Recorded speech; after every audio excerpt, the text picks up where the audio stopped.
The Jamaica Constabulary Force has lost another member.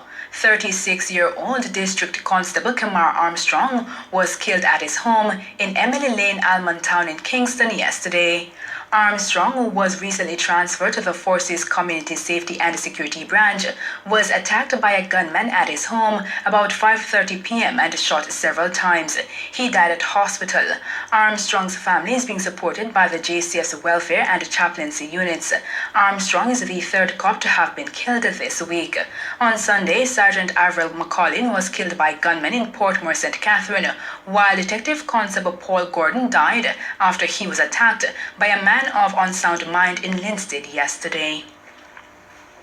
And the police high command has expressed condolences to the family, friends, and colleagues of Detective Constable Gordon, who died after being attacked by a man of unsound mind along King Street in Linstead, St. Catherine yesterday. Reports are that about 6:45 a.m., Constable Gordon, who was assigned to the Technical Services Division in Linstead, was walking along the roadway when the mentally ill man used a stone to inflict a wound to his head. Gordon succumbed to his injuries. Sometime later, while the police were trying to apprehend the alleged attacker, it's reported that he attacked the officers with a machete. The attacker was fatally shot. The force's chaplaincy and welfare units are providing support to the family members and colleagues of Constable Gordon.